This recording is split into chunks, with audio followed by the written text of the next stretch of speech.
Welcome to the show, everybody.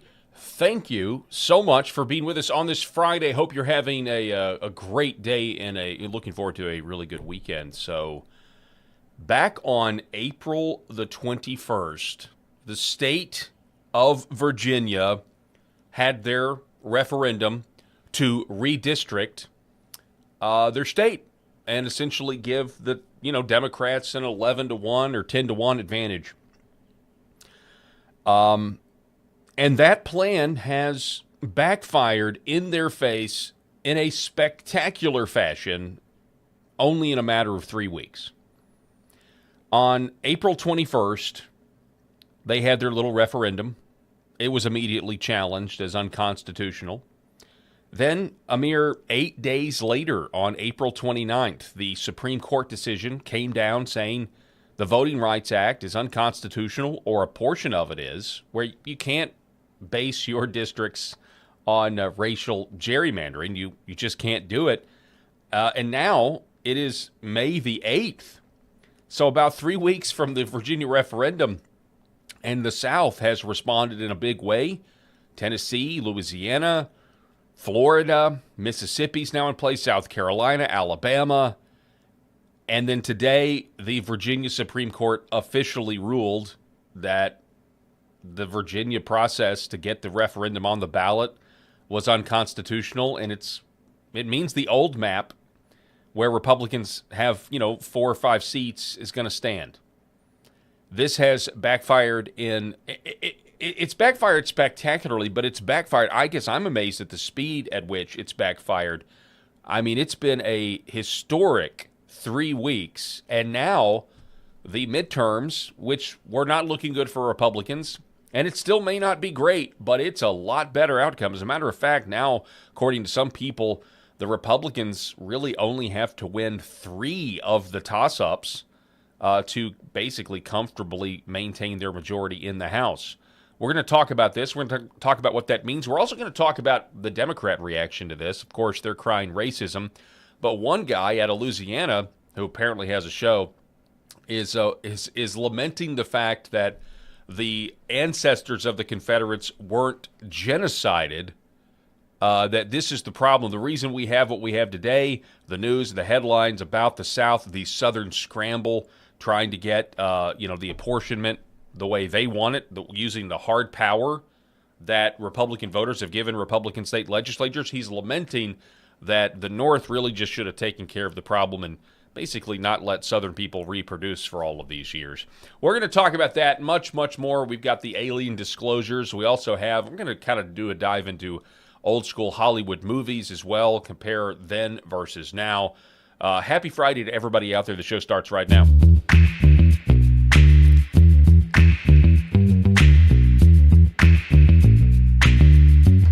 The Paul Harrell Program. All right, folks, welcome. Thank you. For those of you, well, as always, we'll just say we're broadcasting from the state of Arkansas, the great state of Arkansas, my home state of Arkansas, and I'm happy to be here. As always, we want you to like and subscribe to the LFA TV Rumble channel. For those of you watching on the Paul Harrell Program YouTube channel, please like, share, and subscribe. Do all of the things. Whether you're watching on Facebook or X, we would very much appreciate it. I saw the funniest thing I have seen in a long time. It's really interesting because yesterday, I can't show this because it's not been edited for TV because we are on cable in a couple of places. But at the end of the show yesterday, we gave you this story where we said it was not a good day to be a lesbian judge in the state of Texas, specifically Bexar County, Texas. It wasn't a good day because Rosie Speedlin Gonzalez agreed to never serve on the bench again. This was after she was charged with, felony wrongful detainment or something like that, where, she humiliated some attorney and handcuffed her in the jury box. Really kind of old school stuff. But anyway, she was facing 20 years, Speedlin Gonzalez, and she agreed to essentially not go to jail for 20 years, but she'll never run or she'll never be on the bench again. She can never say she was a judge again. She can still officiate weddings, gay ones. Not only gay ones, but probably she's only going to officiate gay weddings. But she can't call herself a judge. She can't wear a judge's robe. She can't do any of that. She's done, right? This lesbian judge. Well, we started to look at her yesterday, and there was an X account that made an astute observation, which was that this Speedland Gonzalez, a lesbian with a short haircut and everything, she looked a lot like Johnny Knoxville from Jackass. And we kind of pontificated that maybe they're the same person. Well, what's interesting is I was just scrolling on my phone before we came on the air. And on Instagram, I came across this video that, according to the description, it's from this new Jackass movie that's coming out, Jackass 3 or whatever. And so I started watching it, and it was, it was a gag, it was a prank, and it was apparently a troupe of midgets or dwarves. And not silly, it was just kind of reminiscent of my childhood. It was old school funny, and I still can't quite get over it because, and I can't play it for you here again because it's not been edited because they're dropping too many F-bombs. But it's essentially a guy and a girl, little people at a bar drinking a beer, and then another little person comes up and it's like, "What are you doing, Janet?" Basically, "I've caught you with another guy," and they get into an argument, and he leaves.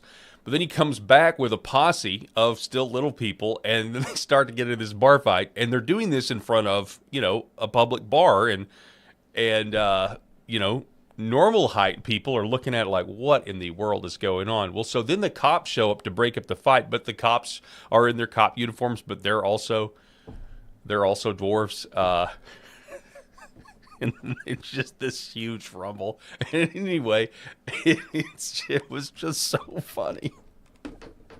It was such a funny clip. And again, it said it was from this new movie. I don't even know when it's coming out. I have no idea. I really have no desire to see it. I'd rather just see little clips of it on social media. But, man, the look on people's faces, what am I watching? When the cops come in, that's when I just lost it. Get on the ground. But they're little too. So it just becomes this little mesh of bodies, and you can't even really tell what's going on. It's like a cartoon. All right, anyway, so Hakeem Jeffries, after Governor Ron DeSantis passed his map and now his second one, Hakeem Jeffries was touting the Virginia referendum as an F around and find out moment. And this has now backfired, again, in spectacular fashion. Greg Price reporting this. The Virginia Supreme Court has overturned the Democrat gerrymandering referendum, ruling that the process to put it on the ballot was unconstitutional. Virginia will keep their 5 Republican districts. This is from the ruling on March the 6th, 2026. So again, the referendum was on April 29th. I think that's pretty crucial information here. April 29th was the vote to redistrict, but this stemmed from actions of the Virginia legislature back on March 6th of 2026. The General Assembly of Virginia submitted to Virginia voters a proposed constitutional amendment that authorizes partisan gerrymandering of congressional districts in the Commonwealth. We hold that the legislative process employed to advance this proposal violated Article 7, Section 1 of the Constitution of Virginia. This constitutional violation incurably taints the resulting referendum vote and nullifies its legal efficacy. So what that means is, at least for the 2026 midterms, Virginia is left unchanged. But in the meantime, you had this Virginia referendum was it was a tipping point, as our friend Eric Haynes likes to say. It was a rallying cry across the country, specifically in red Christian states, where they said, okay, this is what Virginia's going to do. This is how much they want their power back, and it's also this path to once again impeach President Trump and essentially subject the rest of the country to the rule of Democrats, which, if that ever happens again, it's going to be absolutely ruthless for Christians, in my opinion. Now, let's keep in mind that this also happened. The whole Virginia referendum happened because of Abigail Spanberger. Abigail Spanberger was a CIA case officer. She is a company woman, and she was there. She ran for governor, promised to be a moderate. Obviously, she's not, but she ran for governor because it was very important, in my opinion, for intel oligarchy holdouts, those waiting for the next administration. Because while I do believe that the intel oligarchy has not been brought to heel, they have not been made to pay, there is at least elements in the Trump administration that are doing their best to ferret it out, trying to make the criminal the criminal referrals. Well, whether that results in prosecutions, I don't know. I sure hope so. But I don't even think it's an arguable point that it is less safe. It's a less friendly environment for the intel oligarchs that, the ones that have been part of the color revolution that was used against the American people for so long.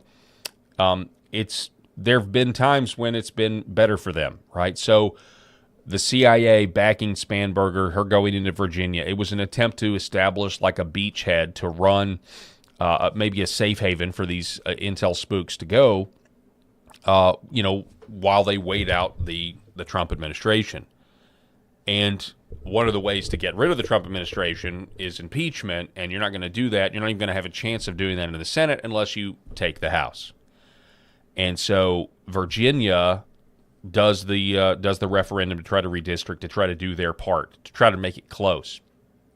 Now, there's also a great possibility that Virginia did this with the speed that they did is because they also were hearing from the Supreme Court through back channels that there was an opinion coming. We know now because of Alito and some of the things that he's written in in the documents that are available, that Justice Ketanji Brown Jackson was slow walking her dissent, which would, of course, was being done to limit the amount of legislation that the southern states could do to try to redistrict before November of 2026.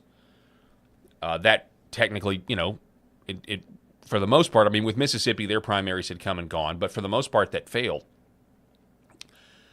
But I will say it's a case of, when you really look at how all of this has played out, it's a case of falling into your own nets. You have the Democrats laying their nets for Republican voters, and the way things have worked out in combination with the Supreme Court decision, it looks like for now that the Democrats have fallen into their own nets. Now, there will be court challenges for what Alabama has done, and Louisiana already has one, but it's been thrown out because Louisiana's district was racially gerrymandered, and now they have to change it. But for the meantime, this is something that it's not worked out at all the way the Democrats had hoped. It has blown up spectacularly in their faces. And when I say fall into their own nets, that's a quote, or a reference rather, to a Bible verse, I believe Psalm 34, 35, where the enemies, they lay out nets for me, but make them fall into their own nets, make them fall into their own traps. And that's what's happened here, because if Virginia had not done what they did, and all we had was the Supreme Court decision invalidating parts of the Voting Rights Act, I don't know if you would have had the political will for these Republican legislatures to do what they've done as fast as they've done it. Obviously, you had Ron DeSantis. He always had the courage to do this. But I don't know if Tennessee does what they does what they did. I don't know if Louisiana moves with the speed that they did. I don't know if Alabama. Kay Ivey was eventually against it, and then she came out for it. There's talk that South Carolina may do something. There's talk that Mississippi now may do something. I don't know if that happens if Spanberger, CIA-backed Spanberger, doesn't go with this referendum idea. And now you look at the president pro temp that helped pass this legislation that's now been found unconstitutional. This president pro temp, whatever her name is it Logan, or anyway. Now she's, her office was raided by the FBI the other day, and so was the marijuana dispensary right next to her, because now there's, according to the New York Times, there's allegations that bribery was involved. So it's a very interesting situation. And again, the last 3 weeks, a lot of moving parts, a lot of moving pieces have taken place here. Here was Hakeem Jeffries warning fools, what he said, fools like DeSantis in Florida, after the, let's see here. This was the day after the Virginia referendum, so this would have been on April the 30th. Listen to Hakeem Jeffries, a.k.a. Timu Obama. Our message to Florida Republicans is F around and find out. If they go down the road of a DeSantis Gerrymander, the Florida Republicans are going to find themselves in the same situation as Texas Republicans, who are on the run right now.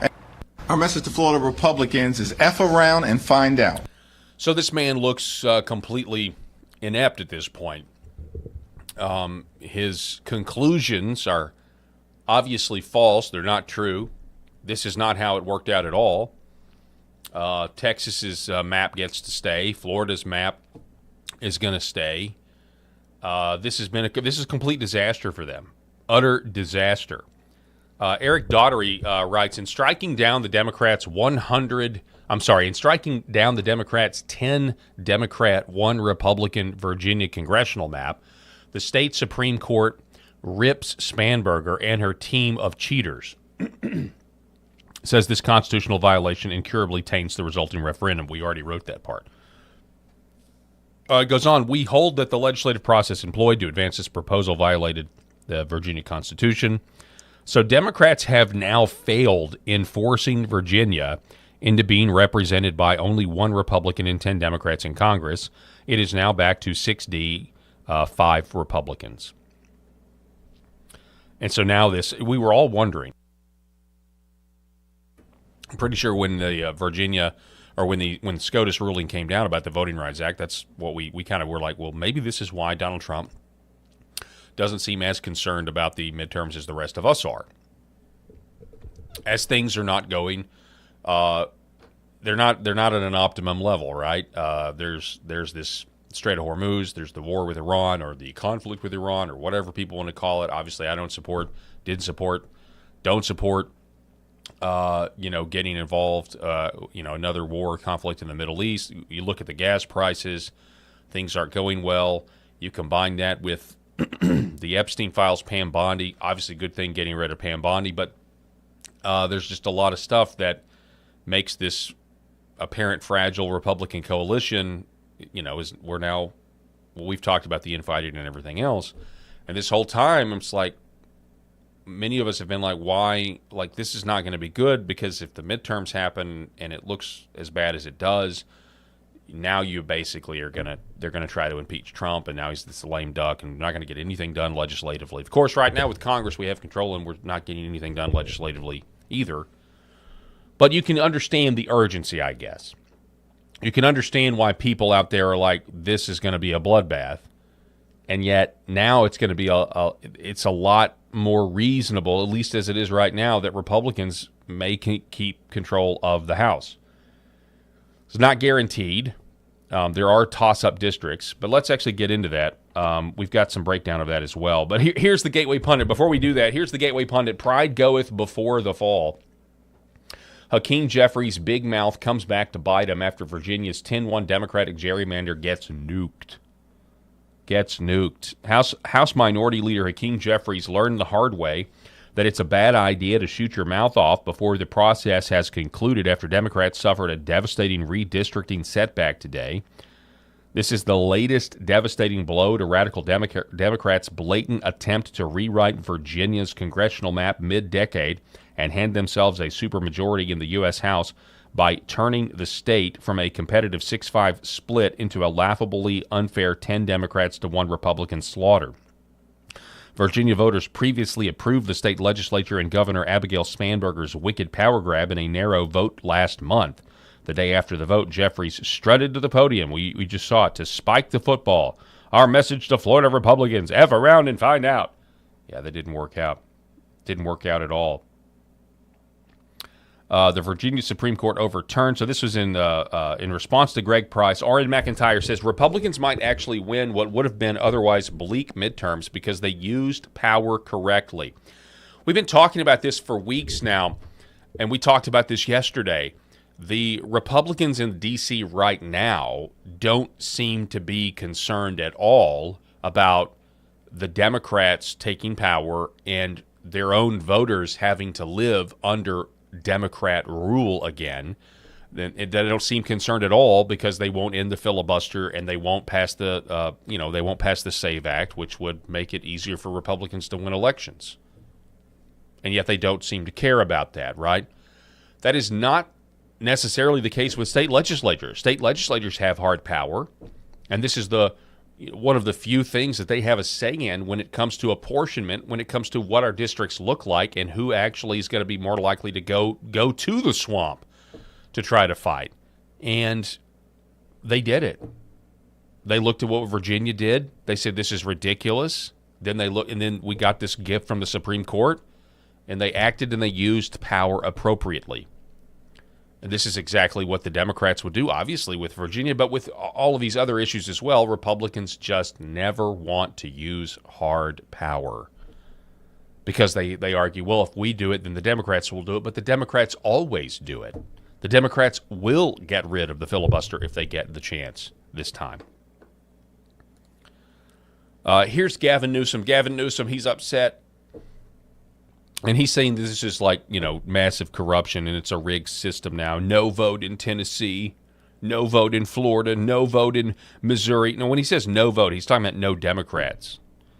No Democrat member in Tennessee. No Democrats in Florida, +4 GOP. No Democrats in Missouri, +1 GOP. No Democrats in North Carolina, +2. No vote, no Democrats in Texas, +5 GOP. Virginia's voter-approved maps thrown out. MAGA has rigged the system. MAGA has rigged the system. Now, this guy's not. I mean, it's incredible what we have to point out. He doesn't care that New England essentially looks the same way that the South is about to look. He doesn't care about that. As the South has had to fight politically with both arms tied behind our back for the last 50, 60 years or longer. But he doesn't care about that. He doesn't care about his own state that he gerrymandered. He's using hard power in California that he has to gerrymander California. But then you're upset. See, this is where it's just kind of ridiculous. Like, both sides in this country find the other to be intolerable. Both sides in this country find the other side to be so intolerable that they doubt they can live together in harmony and in peace. And so all of this redistricting is reflecting that sentiment.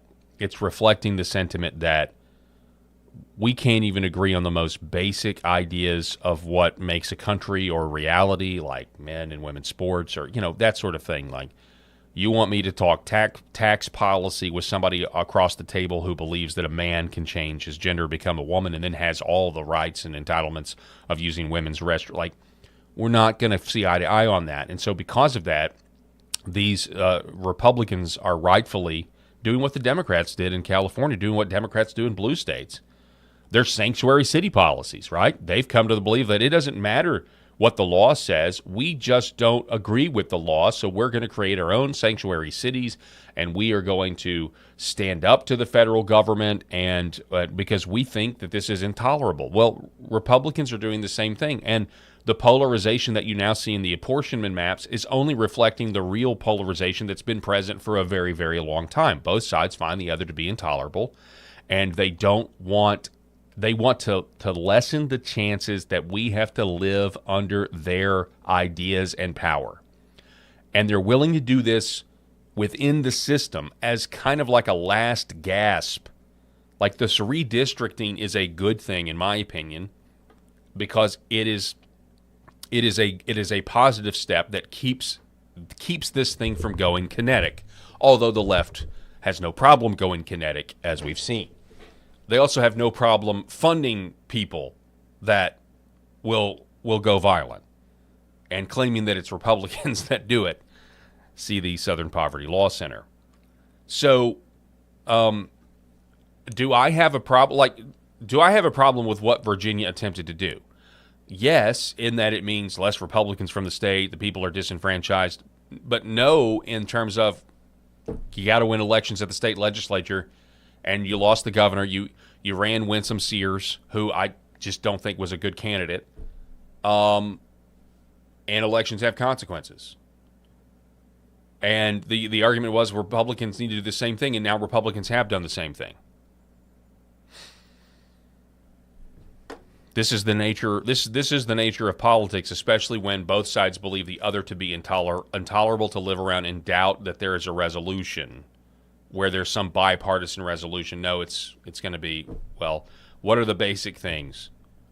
What are the basic things that we agree on as a party that are the most important? Well, let's focus on the family. Let's focus, on the benefits of the family unit, whereas the other side doesn't even want to agree to a definition of what that is. It can be anything. Sean Davis writes, hard to overstate how much Virginia's insanity, led by Democrat Louise Lucas, that's what it is, Lucas, who just got investigated by the FBI, got raided by the FBI, pushed multiple red states to redistrict. The callous decision from SCOTUS was obviously important, but by itself it wouldn't have led to Tennessee or Alabama redistricting. The insanely corrupt Democrat overreach in Virginia is what tipped the scales for a lot of red state Republican legislators who were on the fence. So here is former Virginia Governor Ken Cuccinelli saying that this Supreme Court decision from Virginia, the state Supreme Court in Virginia, means for the 2026 election cycle, it is the old map, not the new map, and there's no recourse moving forward. So the Commonwealth have any recourse or way to appeal the ruling? No, they do not. As I mentioned, the Virginia Supreme Court is the final authority on Virginia constitutional questions. This is the end, folks. You will have the same map in 2026 for the congressional elections that existed in 2024. That is now unchangeable and immutable. That does not mean maps couldn't be changed by 2028, but they will not be changed by 2026. It's just again, I can't get over it.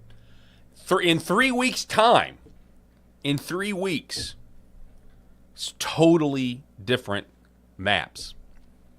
But not the way the Democrats thought it would work out. In the past 2 weeks, Texas map has been upheld in court against what Hakeem Jeffries said. Texas, you're going to find out. +5 GOP seats upheld in court. Tennessee passes new map, +1 GOP seat. Poor Memphis. Florida signs new map into law. That's 4 GOP seats. Virginia map overturned in court. That's +4 GOP seats of what we would have lost. SCOTUS ends race-based maps, 15 to 20 potential GOP seats. Incredible. R.N. McIntyre again, after many years of repeating endless that democracy is about who makes the rules and counts the votes, not finally crafted debate, the GOP finally listened. More importantly, successful exercise of power build a momentum that emboldens you to do more. Yeah, that's in response to that particular tweet. Ben Hart, a new crystal ball report after the Tennessee redistricting, status of redistricting wars. Again, I really love the phrase, the Southern Shuffle. California, they redistrict to +5 Dems. Utah +1 Dems. Now, that's an interesting one. The Utah one, the state Supreme Court justice just resigned out of Utah. Did you guys see this? State Supreme Court justice just resigned out of Utah. She was integral to getting this little Democrat district in the middle of the state. Apparently, according to some reports, there's some infidelity at play with maybe one of the attorneys that had something to do with the redistricting before the court. But then you get Texas +5, Florida +4, North Carolina 1, Missouri 1, Ohio 2, Tennessee 1. So that's +6 Dems to +14 Republicans. And we have pending Alabama +1, Louisiana +2, Mississippi +1, Virginia +4. Probably it was overturned. So most likely outcome, plus 17 GOP, plus 6 Dems, net gain of 11 seats for the GOP. Because of gerrymandering by both parties, only about 10% of House seats are competitive anymore.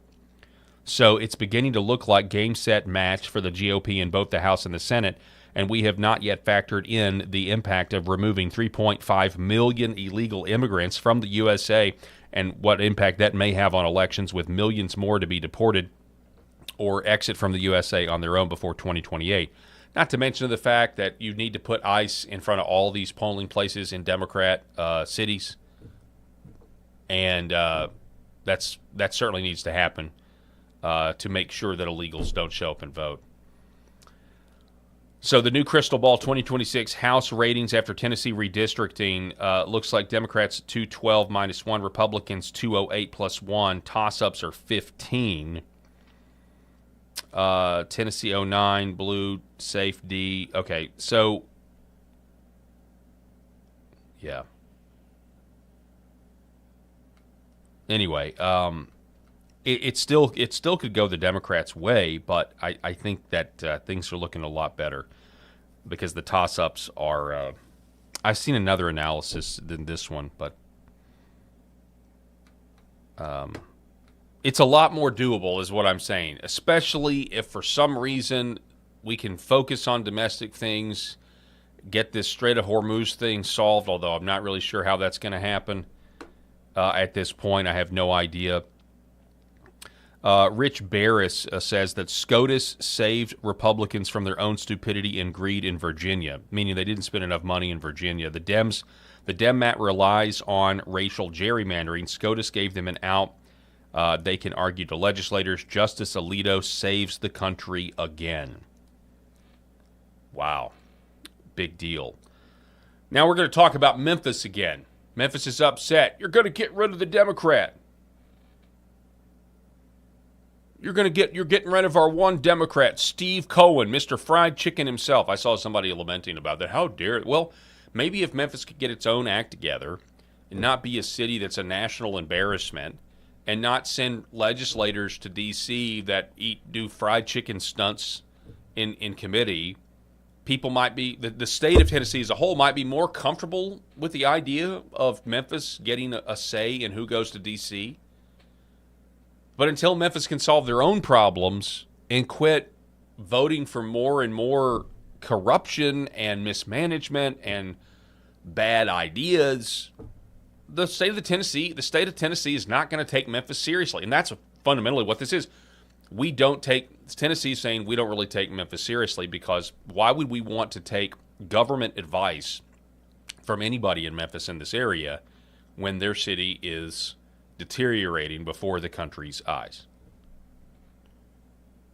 Listen to this. The woman now who is likely going to win the 9th district in Tennessee is a black Republican woman as a result of this redistricting effort. It's likely going to be a black Republican woman who beats that old white man. Could I make this very simple? But that's racist?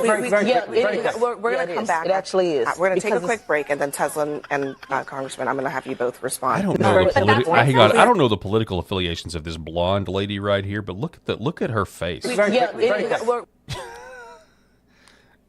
A black Republican woman could beat a white Democrat man. We're going to come back. It actually is. We're going to take a quick break, and then Tesla and we got to go to break. We got to go to break immediately. Mike Lee, senator from Utah, Democrats losing their minds that a white Democrat will be defeated by a Republican black woman in Tennessee, prompting CNN to cut to a commercial break.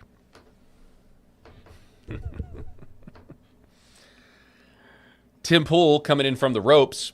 This poor black man just lost his congressional seat in Tennessee because of the racist GOP. Steve Fried Chicken Cohen. Steve Fried Chicken Cohen. He is, he's been in there for 20-something years. You got to know he's upset that he's going to lose his power. But he's worth, what did we said he was worth the other day. We looked it up. He's worth like $8 million in stocks, something like that. But Todd Starnes of Fox Radio, is he still at Fox Radio? Let me see here. I used to know everything about radio. Yeah, he's got a radio show, Newsmax. Okay, he's at Newsmax. He says, He lives in Memphis. He says blacks actually started a Republican Party club in Memphis back in the 1920s to fight back against black Democrats. Many of the city's wealthiest citizens were, in fact, black Republicans who also held powerful positions within the National Republican National Committee, the RNC. They don't teach that part of American history in our schools. Black Republicans. We are not a monolith. We are not a monolith. Never forget that sketch. And so people have kind of decided to do a deep dive looking into the history and the past of State Representative Justin Pearson. Justin Pearson was caught after Tennessee eliminated Memphis's district in Congress yesterday. Pearson got into it with a state trooper. We covered that on the program. Got into it with state trooper, what the F is wrong with you? You stupid mother. And then he got in the cop's face and went, boy. So people have wondered, and by the way, this is a much better clip of, much better photo of this Harry Potter sorting robe that he wears around the Tennessee State House. It's obviously some sort of suit with, I don't know, some sort of, I guess it's a black cultural African thing that he's wearing, some sort of shawl. But he does kind of look like he goes to Hogwarts, honestly. Like maybe this is like, I don't know, some sort of a formal dance that he's going to. This is what he was wearing yesterday. But people have decided to look into his past State Representative Justin Pearson, who was kicked out of the Tennessee House, by the way, and then let back in because of his radical, just uncivil behavior. But this is Justin Pearson. It's a juxtaposition. Justin Pearson back when he was, I think, in college versus today. Take a listen to this. Justin J. Pearson, and I'm running for president of BSG. There are a few reasons that we're running this campaign this year. One has to do with representation. How can we represent all voices in a conversation? I wanted to do this by partnering with organizations from the Bowdoin Democrats to the Bowdoin Republicans. I want to bring together different voices, dissenting voices, voices that may be more liberal or more conservative, in order that we can reach a point of sort of the radical middle. Here, you've had 3 strikes laws, mass incarceration, denied us of who we are, and we are still here. And today, you'll take the only majority black district from us. But I want you to know, and I want my nephew, sons, and the future to know, no matter what you do, no matter how much you try and break us and make us bend and make us quit, we will still be here.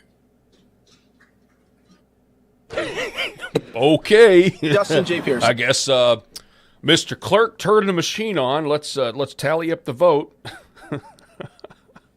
It is a crazy juxtaposition. Like, I'm here today. We're running this campaign because we're trying to find the radical middle. You go from that to, we're still here. And we're going to be here for as long as it takes, no matter how you take away our districts. No matter how much you ignore us. Just kind of seems like he's doing a Malcolm X impersonation, doesn't it? Impression. Doesn't it seem like he's doing a Malcolm X impression? You go from that to that, that to this. It does seem fake. Congressman Tim Burchett says it's all theater. And you know why? Let's just be honest here. Let's call this what it is. This term grifter we love to throw this term out, this term grifter. Anybody that you don't like now is a grifter. Anybody you don't like, anybody who says something you don't like, anybody who, has friends of people that, you think are scumbags or you think no one should listen to because you disagree on this issue or maybe a bunch of issues. We just throw it around. Oh, he's just a grifter. It's really, I don't know. The name kind of doesn't mean anything now because anytime and I think I'll say specifically within the Republican Party coalition, the infighting, everybody just calls each other a grifter. Oh, okay, all right, that'll solve it. And I get it. I get the urge to want everybody to agree with you or to want to ferret out. I understand that, and this critique isn't going to stop that. That's still going to go on. I guess it's just I'm older, and I've just found I just kind of look at it and I think it's kind of silly. But this is an example of grifting. Okay, this is an example of grifting on the left because this guy figured out that this version of himself. And I'm running for president of BSG. There are a few reasons that we're running this campaign this year. He figured out that that version of himself is going to make way less money than this version. Mass incarceration denied us of who we are, and we are still here. You see what I mean? Like, the version, the old version, not going to make as much money, not going to get as much campaign, not going to be as much of an agitator. I mean, the same thing happened with Jasmine Crockett. You know, where Jasmine Crockett, when you go look at how when she first ran, she was, you know, very articulate. And then she went on to this, honey. Oh, no, no, no, we ain't going to let the Republicans go do that. We're going to let them do that. And so, you know, her persona is just more effective for somebody's message. But I can promise you, you don't go through some sort of transformation like that unless you're making more money. And so State Representative Justin Pearson figured that out. You know, yeah, is it theater? Yeah, it's theater, but it's I mean, you're getting paid a lot more. You're more useful to, you know, whoever's, you know, funding your campaign to be that kind of agitator.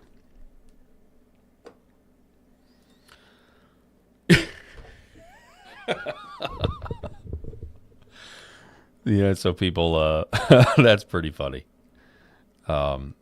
Napoleon Dynamite. It is the same vibe, I would agree. C3, what else we got? Oh, so there was one Memphis Democrat state rep who, during the debate yesterday, we missed this one. It fell through the cracks, talking about secession. And if that is the case, let me make it easier for you. Let Memphis secede from the state of Tennessee. You don't have to redraw maps when you let us out. Let my people go. And I'm dead ass serious. Oh, I think I don't think anyone doubted that you were serious. You really would want Memphis to just be its own state, a city state. Some people have actually proposed this as an idea to solve a lot of America's division, where these giant metropolitan areas just become their own city states. Problem is, then you're gonna have two senators from a city like Memphis or Chicago or New York, but then you would also get an additional two senators where rural New York, rural Tennessee, rural Illinois would be able to vote. You know, and obviously would be somebody. It wouldn't be a Democrat. I don't know if that's the case or not. I don't know. I mean, I don't really think that that's a good idea. But you do kind of there is a problem. We do have a problem, but you see this biblically, honestly. Like you see that large cities and large metropolitan areas are where there is just more sin. There's more unrepentant sin. And then that just fuels the degradation of society. You see it like in the very beginning, after Cain kills Abel, and this other civilization pops up in Genesis, and you know, it's this juxtaposition. And I can't remember the name of the city. It's not Lamech, is it? I can't remember, but anyway, you've got, you know, Adam and his line that are in the wilderness, and they're waiting on the child of promise, and then you've got juxtaposition, this other civilization where they're creating all this stuff and technology, and are basically doing a mini version of the Tower of Babel that'll come later in the book. But it just goes to show you just kind of what happens when we gather together in mass populations. It tends to not go well. I don't really know what the answer is when it comes to where we are right now. You know, if there ever was any sort of kinetic conflict between this country again, it's largely understood that the cities would not make it, because they all depend on the resources from the hardworking rural folks. And that if there was ever a real conflict, there would obviously be supply chain disruptions and intentional, you know, blockades. and that we wouldn't be able to last. So I don't know. Yeah, but the idea of Memphis seceding, I mean, I think there's people in Tennessee who be like, okay, so, but then again, we don't want Memphis to have 2 senators in D.C. plus some Congress people, right? But I will say this, it does kind of open up another can of worms, and that is when the Congress, I can't remember when Congress capped the representation for the country at 435 people, but I do think in hindsight that has been a mistake. That's been a mistake because it's just quite frankly way easier to bribe 435 people than if we had 1,000 member Congress. The Constitution says that you can apportion a representative for every 30,000 people. Now, it doesn't mean that once you get an area with 30,000 people, you have to have a rep. But it just means that if you're going to have a rep, it's got to, I think if that's the number, it's got to at least be 30,000. But at some point, we realize, well, we've got this infrastructure here. We're capping the amount of representatives at 435. And I think that's been a mistake. Just if anything, it's easier to corrupt smaller numbers of people, and I think that would be a remedy. Getting rid of the 17th Amendment and expanding the lower house's representation, just generally speaking, might be a good thing moving forward. Maybe not in this juncture, maybe not where we are right now, but 435 congressmen to represent 350 million people doesn't make any sense. Versus if you go back and you look at what things were, as our population increases, it makes no sense that we only stick to a set number. Set number of senators, fine, but a set number of the lower chamber, no. I think that's been. It's one of the reasons we're in where we are where we are. What was it? What was it? Ancient Greece or ancient Rome? What system of government had when they had jury trials? They had, was it 500 member jury with the understanding that you couldn't bribe. You get the number so high, knowing that bribes are going to happen, but knowing that no one's going to be able to bribe that many people to do the wrong thing. I need to look that up. Somebody told me that the other day. But anyway, we got a lot of corruption, and that's a big problem here. Let's see here. I'm going to move on from that. Todd Starnes, back on Memphis. He says, the congressional redistricting in Tennessee has nothing to do with race. I live in Memphis. This is the reality of the situation. Representative Stephen Cohen, Democrat, Tennessee, a white dude, has represented Memphis in Congress. Is it? Hang on. He is. I mean, this is that game. Isn't he Jewish though? Isn't Steve Cohen Jewish? I think he is. Anyway, Todd Starnes says a white dude has represented Memphis in Congress for nearly 20 years. During his time, Republicans nominated a black woman as their choice 5 times. Democrats could have elected a black woman, but she was the wrong political persuasion. So my question to the black Democrats, did you deny Charlotte Bergman her seat in Congress because of her skin color or her gender? Facts matter.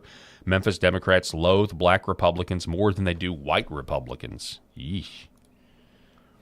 So we got this liberal publication, Tennessee Holler, says, today Tennessee Republicans will strip representation from majority black Memphis. We covered this yesterday. Josh Attaboy says Tennessee Holler comes out in hard support of illegal, racially defined congressional districts, disturbing to anyone who holds our democracy dear. But Jody Barrett for Tennessee reminds us that this was an old map. This got me curious. Like, this is an old map on your screen of what the districts used to look like in, I think, 2004. You see that there. There's 2000. Well, you guys can't quite see it because the screen is messed up, but it's basically the same right there in 2002 as it is in 2004. But you kind of look in 1994, you had this red there, you had some blue, but it expanded, And look at this district. Look at this red district that was drawn here. Look at the blue districts, and then between 2008 and then all of a sudden, the same thing happened to Tennessee that happened to happen to Arkansas when it comes to Obamacare and Barack Obama himself. Obama gets elected in 2008, and then in 2010, they're like, we've had enough. We've had enough. We're not socialists. We're not microwave communists or actual communists. And then you look through the years, and now here we are with these two current maps, and now Memphis is gone. And it's because the rest of the state doesn't take Memphis or their politics seriously. And they've got no one to blame but themselves.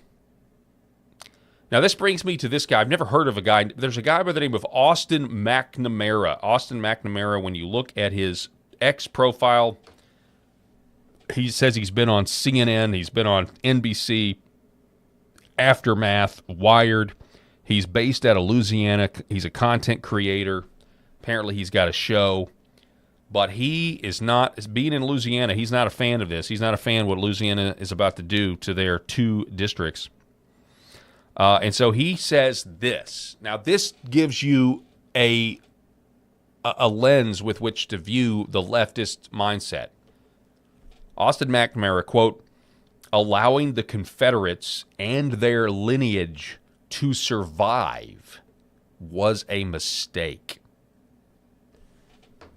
Allowing the Confederates and their lineage to survive, he says, was a mistake. Now that's a pretty crazy statement to make. But it for a rational person that still wants to try to operate within this system that we're all trying to operate in. But this is their mindset.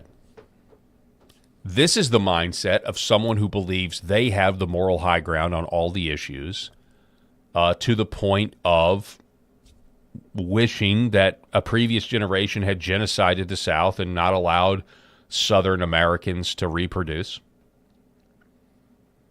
Obviously, it's buying the false presupposition that this is based on race, when in reality the old districts were literally based around the color of your skin, and they would make the districts and the court would enforce them based only on race.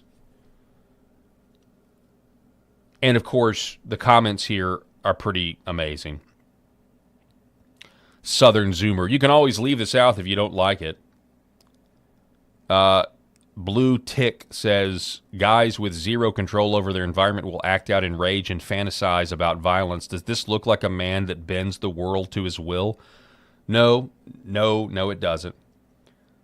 Weasel 1, if you're mad about this, these new districts, but not mad about this, Massachusetts, Connecticut, Maine, then you're a hypocrite. But I'll say this. I'm not mad about this. I'm not mad about leftists running New England. They have control of the legislatures. They're winning the arguments with their ungodly, de-churched society that used to be one of the most Christian areas in the entire world. They're not that anymore. So their values have changed. And now they control this. I'm not, quote, mad about it. I'm mad that my country, well, I'll say my area of the country, I'm mad that my area of the country where I live among the people that I have the most in common with has had to operate politically at a court-enforced disadvantage really because of the Civil War. I didn't vote to secede. And yet, so we can't have representation for 60 years, for 70 years. We're not allowed to have representation for 70 years. Not adequate representation. We don't have the same rights that Maine and New Hampshire and New York had. And you know what? That's what happens with war. The spoils of war, go to the victor. And so we were made to be punished because of this in the 60s. And now that punishment is over. That exile is over. And the Republican Party should take note, and they should start holding primaries. They should start holding their primaries in the South first. Republican primaries should be held in the heartland of where the base of the voters are, not in New Hampshire. I'm fine. You can keep Iowa if you want. That's fine. That's middle America. That's fine. But we need the Southeastern Conference to essentially vote first in the primary so we can weed out these people that don't know that are trying to find a way to apologize for what the base of the party actually believes. That's what we need. We've got to end the RNC's choice architecture, and we need the southern states to vote in the primary season first. We don't need New England trying to sift through our candidates first. We need to be first so that it's very clear with the party where the base is. Can you imagine how much fun that would be if all of the emphasis in who the next presidential nominee for the Republican Party was going to be, if things started in the South and Tennessee, Mississippi, Alabama, Louisiana, Florida, Arkansas, we'll throw Texas in there too, if we all get to vote in block. Oklahoma, you can join if you want. But we're voting first and not New Hampshire. I think that's what we need to do moving forward. Matter of fact, I think what would end this everything is like, let's just move let's quit doing these primaries state by state. Let's just quit doing that altogether. Let's do the primaries one day. I know that might hurt multiple. Maybe that's going to hurt when we have such a crowded primary, because I know people kind of weed out and they fall in. It's this whole process, but I think that whole process needs to be revisited because the whole thing seems to advantage the RNC most of the time. Just my 2 cents. Let me know what you guys think about that one in the comments. Nick Sorter, the Alabama Senate has just advanced legislation to redraw their maps and potentially eliminate all Democrat districts in the state. This is what it sounded like. Mr. Woods. 27 ayes, 8 nays. House Bill 1 passes. All right, Senator Alburn. Thank you, Mr. President, for the acknowledgement. I want to thank Mr. Woods. 27 ayes, 8 nays. House Bill 1 passes. All right, Senator Alburn. All right, so Alabama doing what they need to do. Now we're going to get to the supposed neutral take on all of this, which again is this take that is averse to using hard power. Again, the problem that many of us face is that Republicans who are in Washington, D.C. don't tend to be worried about their own voters having to live under Democrat authority and rule, which is why they won't end the filibuster and actually do and codify a lot of President Trump's executive orders. Like, I don't know, banning childhood mutilation surgeries. And the fact that they won't ban childhood mutilation surgeries is because the donor class of the Republican Party doesn't want to ban childhood mutilation surgeries. I want you to just marinate on that for a second. We still have big problems when you don't want to ban child mutilation. Like Trump's executive order, strong on that. Strong. Codifying it into law, donors don't want it. Why? There's a lot of reasons. They want the middle class to be under attack because the middle class is the only segment in the entire world that believes in the Bill of Rights. Middle class. I want to say this again. The middle class, out of everybody in the world, the middle class majority is the only segment of the population. Maybe there's people in the really rich class that believe in the Bill of Rights, but not a majority. The lower class, they just don't want to be poor. The middle class in this country is the only segment of the entire world, majority speaking, that believes in freedom of speech and privacy. And so you attack that if you want that stuff to go away. But it's not just America that stands against it. It's only a subsection of America that stands against tyranny. So the fact that the D.C. Republicans won't end the filibuster, they don't seem to care about their own voters having to live under Democrat rule again when nobody's been held accountable. That is not true of the state governments. The state governments here used the power appropriately, the power that D.C. Republicans need to use, but the donors won't let them. So this Meghan McCain take is ridiculous, and it's a mentality that is going extinct because of the polarization and because of the fact that neutrality is a myth and there is no such thing as neutrality. And again, both sides believe the other to be intolerable to live around or under their ideas. And so we're using everything we have within the confines of the system to redo how we apportion things because we don't want to live under the other's power. I don't know where you go from that, but that's just my take. So Meghan McCain says, quote, I hate all gerrymandering and it should be illegal, full stop. It's awful when Democrats do it. It's awful when Republicans do it. American citizens have their voices and representation robbed of them. This is fake. This is a fake. You may wish the world would be that way. By the way, what even is gerrymandering? I mean, you can say, okay, gerrymandering is when they, okay, but I mean, at some point you get down to where you're just debating semantics. The people in charge are the people that the people voted for. Those are the ones who are in charge. Because they're in charge, they get to make the rules.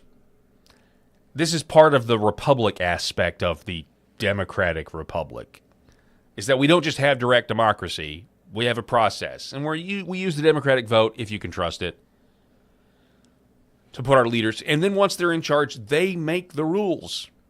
And if you don't like it, you got to win elections. And you can argue any district is gerrymandered. Any district, even if it looks nice and symmetrical, but you're not going to have right angles. A lot of this stuff's based on topography and geography.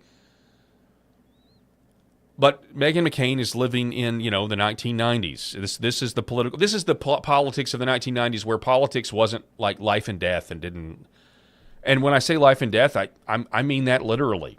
In some cases, you go back to COVID, your political view saved your life in some instances, especially when you look at the vaccine data, or whether to or not to take ivermectin.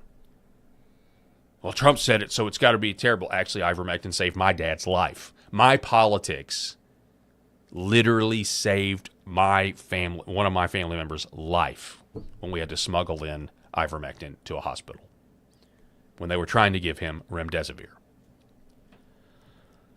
Aaron McIntyre, I think, has a good take in response to Meghan McCain. This is a hollow appeal to neutrality that can never exist. Someone will draw the districts. Those people will have motivations.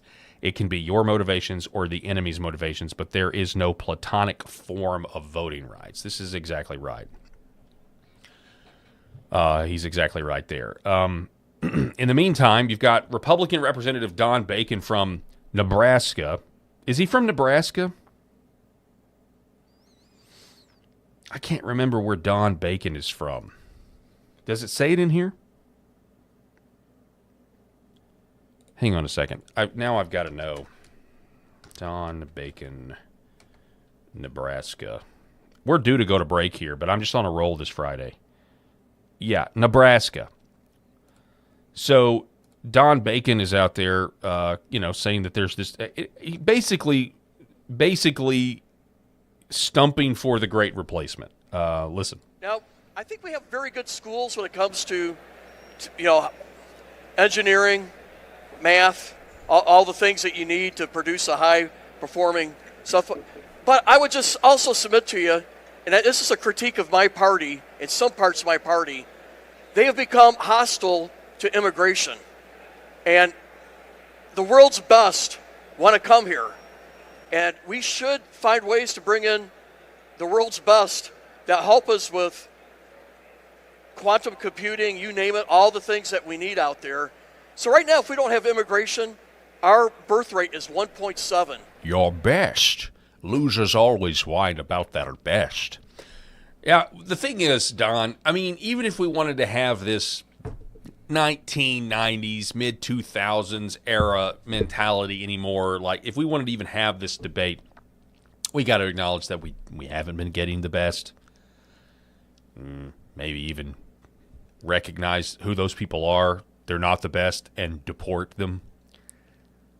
And so you're wanting to have these conversations. So much of this is the elites just never wanting to admit that their previous policies have not worked and actually made this country worse off and poorer. And he goes on to talk about declining population, and that is a fact. The people that believe in that right now I can't even, I don't know. The theory that we have an overpopulation problem and that's a huge, we've got to do something, overpopulation. Well, now we actually have declining population, so they got what they wanted, but the whole thing was a lie. We don't have enough people. We need more people. If globalism is going to, well, when I say globalism, I'm talking about global supply, the global supply trades. Like if that's going to keep up, populations have got to. Like when I was growing up, I don't know if you guys know this, but I maybe I'm wrong, but I grew up here in Arkansas. When I was growing up here in Arkansas, you couldn't find avocados at the grocery store, and if you could, it was rare. Now they're everywhere. Okay, this is part of a supply chain.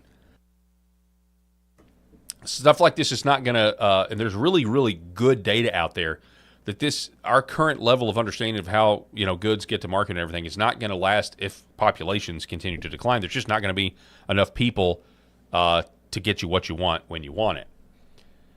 So, I mean, he is right about our declining birth rate, but that doesn't mean that we need to bring the third world in here. And he's saying, oh, it's got to be the best of us. Well, that's not what we're doing. And what's going on with the H-1Bs is insane. They're putting 90-foot-tall monkey statues. I'm sorry, no thanks.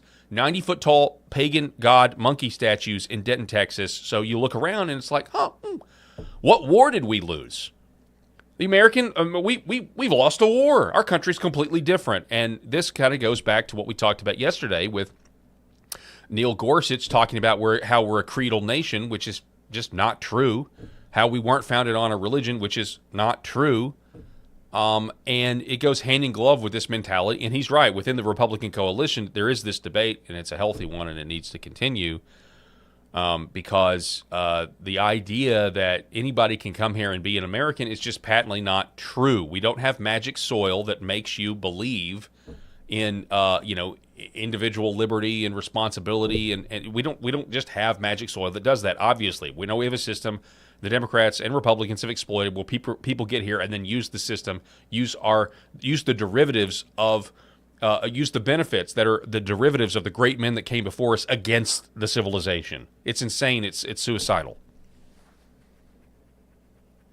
It's just crazy. You go back and sorry about that. I just get frustrated sometimes. I mean, here it is in a nutshell. I found this tweet. It came across my algorithm. This is from December 18th of 2025, back when everybody was going crazy on Zoran Mondani, right? Mondani, he's going to take over New York, which of course he was. The people are voting for it, and they're literally voting for their own demise because they're going to get really terrible results. But Zoran Mondami's director of appointments wrote one time, quote, "It's important that white people feel defeated. This was a harsh blow. But it's not the first time that this country has let me down," DaCosta wrote on November 12, 2016, soon after President Donald Trump was elected. Quote, "It's important that white people feel defeated." This is their goal. This is their goal. The rampant anti-white bias discrimination. That's what this is really about. And that goes right into this idea of a creedal nation, which is... America's an idea, not a people with a common ancestry and a common language. All nations, all nations spring up from people with a common ancestry and common language. And President Trump said it himself in front of King Charles. It's English. It's Anglo-Saxon blood. He said it in his address to the American people 2 weeks ago. Antonin Scalia said it, as we played for you yesterday. Antonin Scalia, the late Antonin Scalia, said America's culture, heritage is English. So when Gorsuch gets up there and says that America didn't come from a specific culture, there wasn't a defined culture, that's just patently obvious. There's no nation in the world that's ever existed that doesn't spring up from a culture, a unified culture. It is really sad coming from a Supreme Court justice.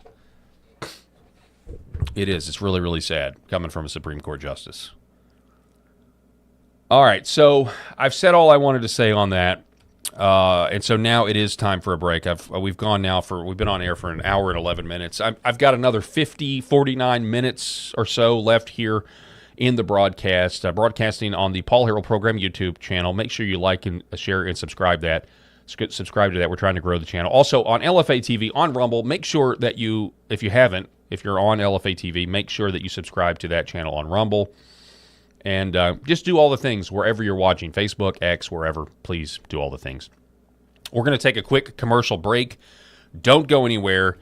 Happy Friday to everybody out there. Hope you're enjoying your weekend and you're going to have a great one. We're going to be back here in just a moment. For centuries, light has been used to heal.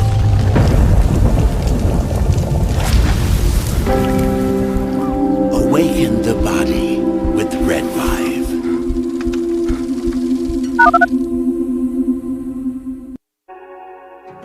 The other things that we're seeing, more and more use for is even vascular issues.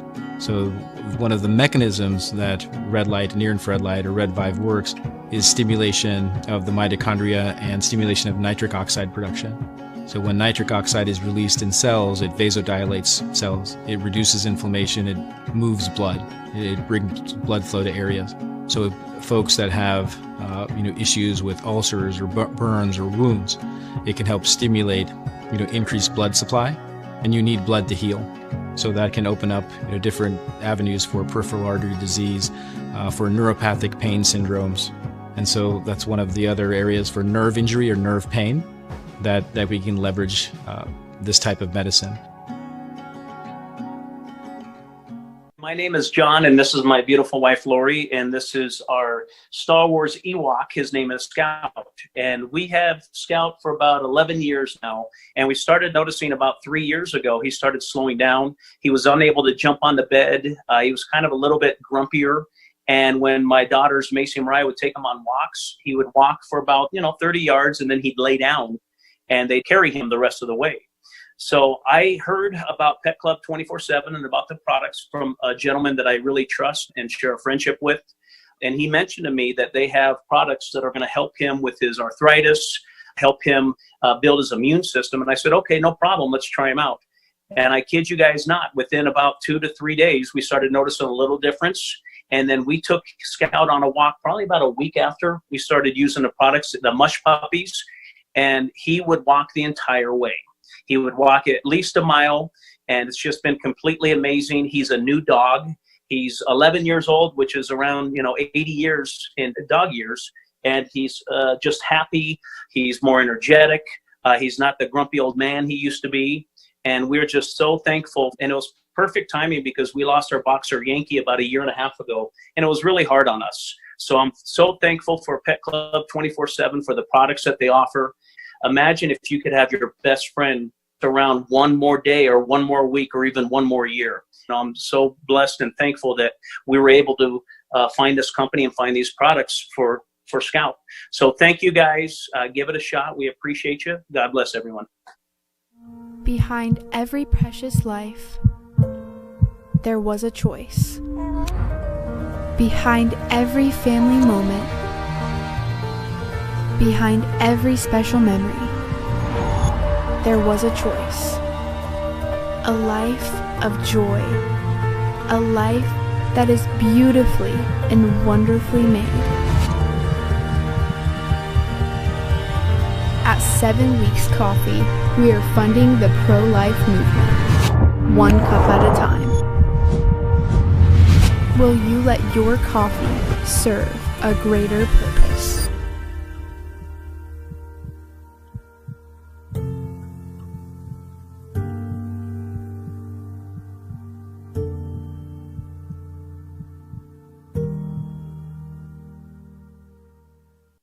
For centuries, light has been used to heal.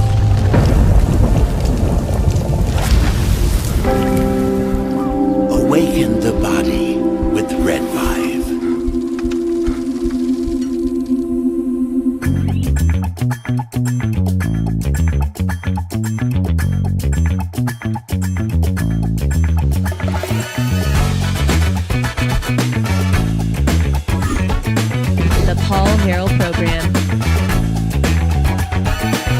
Happy Friday, everybody out there. Sorry if I got a little worked up. We really do appreciate you being with us. Eric, obviously, Eric is not here. I do the show solo on most Fridays. Do it solo. Maybe have some guests. No guests today. It's just me getting all of the thoughts that I had cooped up into my brain the other 4 days of the week that I haven't been able to give to you. Rob Spencer was out. Our co-host Rob was out all week on vacation. I'm envious of him. Don't get me wrong. I am, probably like many of you as well. Who takes a summer vacation in May? Who takes a summer vacation in May? Rob does. That's who. But anyway, so Rob hopefully will be back next week. I don't know his exact schedule, but I know he'll be if he can. Eric's gonna be here. We should be back at least a few shows. We'll be back to full steam next week. Really do appreciate it. So now we're going to talk about. We mentioned COVID earlier. There's this new Hanta virus. Now people are starting to talk about or whatever, and I just don't think I don't think people are going to buy it this time. Even if they tried to push another psychological operation the way they did, I just don't think I don't think people are going to buy it at all. I don't think they're even going to come close to buying it. Dr. Drew isn't buying it. Robert Malone isn't buying it, saying people are freaking out over absolutely nothing when it comes to this new, what's it called? I mispronounce. See, I don't even care. I'm so, just like with the alien stuff I'm going to talk about here in a minute, I'm just so over it. The Hanta virus. It'll haunt you. The Hanta virus. Listen to this. I'm really worried. We have a Hanta virus outbreak in a cruise ship, and everybody's wanting to do it all over again. Are you freaking? It's not a respiratory virus. Stop it. Stop it now. Stop the news agencies need to stop. Everybody needs to stop. Hanta virus has been around a long time. It's nasty. Yeah. So is TB. So is a lot of other things. So is rickettsia. Let's deal with the rats problem downtown in Los Angeles. We have murine typhus and pneumonic plague breaking out. Deal with that. But I digress. The fact is that there are structural and philosophical excesses in public health that need to be kind of addressed. And is anyone in public health thinking about this? No, they're not. They are thinking about vaccines. Zero Hedge. Moderna is working on early-stage hantavirus vaccines. Lara Logan, patent for hantavirus mRNA vaccine was filed in 2025. Lara Logan, right on cue, she says. That was Liz Churchill that wrote that. We have Patrick Webb reporting the CDC has activated its emergency operations centers and has classified the hantavirus outbreak as a level 3. Thankful for this community note in X. This will go a lot different as well with X and Elon Musk in control. Level 3 is the lowest level of CDC EOC activation used for routine monitoring of low-risk situations rather than major emergency. The problem is hantavirus can be serious if you get it. The idea is everybody is worried about some sort of gain-of-function research that's been done on it that makes human-to-human transfer easier and that sort of thing. For example, Mary Talley Bowden, who is a great follow, by the way, she says she's going to be selling ivermectin, by the way, to anybody who wants it who's in the state of Texas, which is good. Hantavirus cases now suspected in 5 countries. The CNN public health expert, according to Mary Talley Bowden, is salivating over another lockdown. And what a quarantine might really mean in context of the long incubation period. And we have a question from one of our viewers. They ask, it's said that it can take 8 weeks to become symptomatic. The passengers shouldn't be allowed into the public until they're completely cleared. What is that a fair way to look at this? I mean, how long do you think people should be quarantined who are either on that ship or in contact with someone who is there?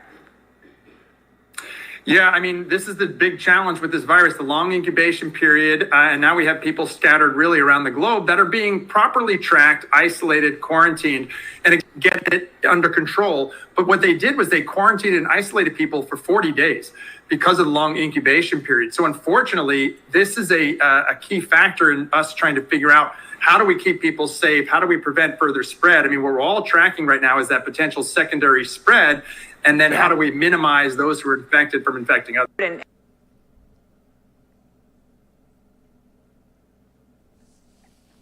going to go ahead and say just kind of preemptively, like, I reject whatever the next vaccine is that they want. People have already looked into the coded numbers here. People aren't buying it.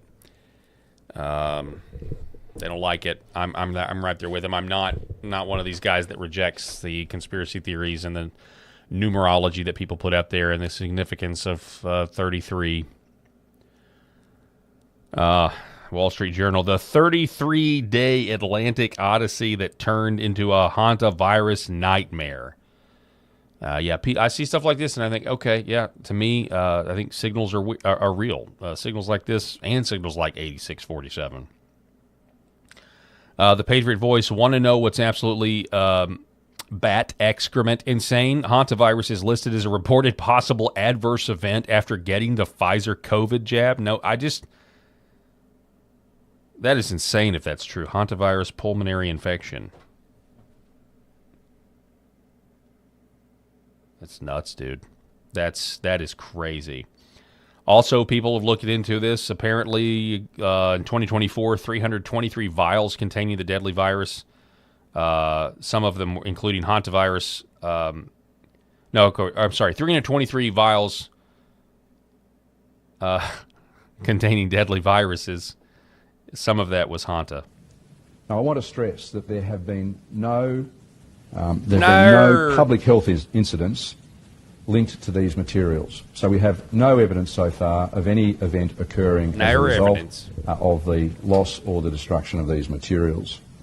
The department is taking all necessary steps to ensure that it does have the appropriate regulatory matters in place. Yeah. I actually think if this were to kick off again, people would just ignore everything. Certainly red states would. That brought me to this clip because honestly, the only reason I have this tweet is because it's a segue into talking about the UFO disclosures that came out today from the government.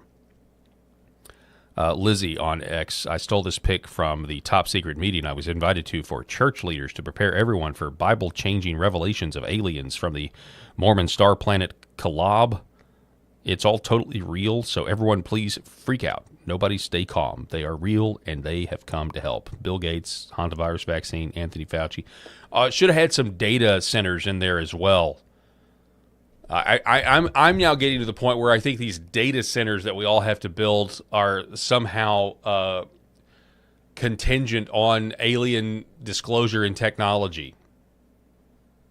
I mean, at a bare minimum, I think the data centers are technology we're putting all across the country to more easily enslave humanity. But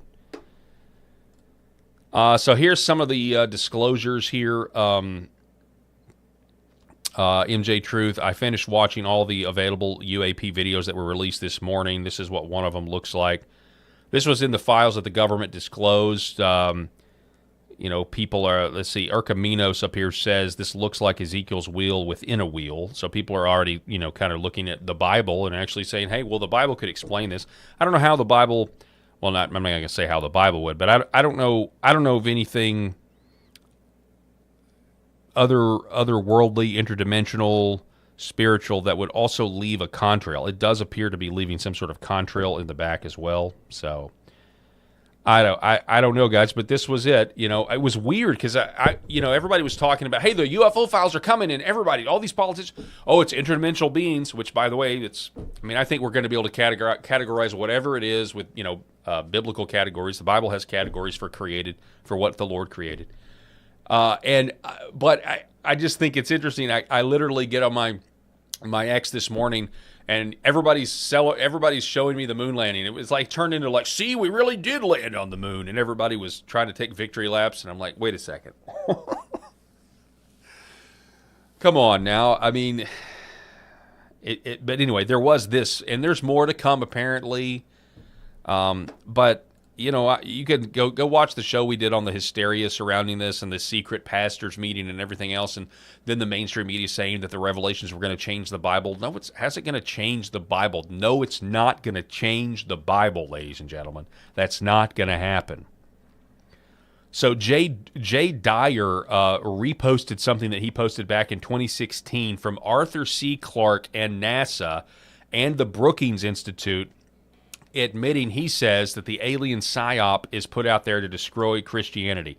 So let me read for you this alleged psyop to try to destroy Christianity, and I want you to ask yourself this question: do you think this would actually work? So it's from a book, and it says, fundamentalist Christians, he pointed out, did the same thing when they automatically attributed all UFO phenomenon to demonic activity. In 1960, a Brookings Institute study commissioned by NASA stated that the effect of the discovery of extraterrestrial life on fundamentalists of all religious traditions would be electrifying. It would have potential far-reaching consequences, especially in societies where fundamentalists were a powerful social force. Science fiction writer Arthur C. Clarke felt that the doctrine of the incarnation, Jesus' birth, in particular, was a ticking time bomb for all of Christianity. As one psychologist in the UFO community observed, perhaps in some ways the long battle against the UFO cover-up was not really about the public's right to know as much as it was about the public's right not to know. Not only would the idea of the incarnation itself have to come under review, as one investigator pointed out, the whole Christian idea of God's plan of salvation would be severely problematized.